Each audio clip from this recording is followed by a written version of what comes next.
faffaca'uun nu baasu haa tokkoon yaa firaa addaan fageessuudhaaf diinni shiranuuf shira hayyoottan Oromoo atis yaa dardara sabni koo Oromoon har'as dhumaa jira carraan saba kootii maaliif akkas ta'e osoo sabaaf falmuu meeqa lubbuun ba'e kaan qurxummii nyaattee achi buutee ta'e carraan haadha Oromoo gadda qofa ta'e har'as akkasuma eenyutu nuuf na'e afaan tokko taanee osoo hin tokkoomne gabrummaan hin jirtu qaata bilisoomne ofiif wal sakaalaa diina hulaa saaqne biyyoota Oromoo bineensa nyaachine lakki akkas miti akki kun huwwayyu osoo meeqa qabnu beekadhaa fi hayyuu dhiigni keenya yaa'ee Oromoo osoo Oromoo booyuu bilisummaa malee garaan koo hin fayyu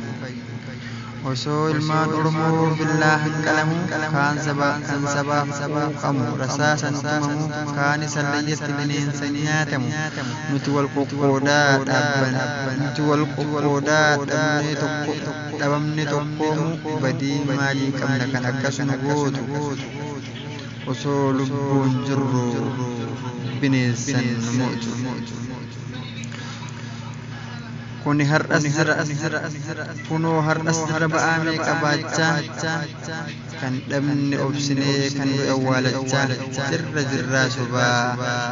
qarqara afaan naachaa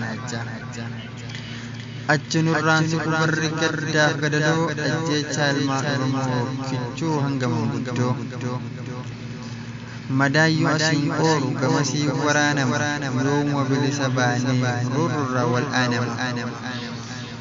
bara dhiiga dhiigisaa bara lafee cabsaa reeffa obbolaa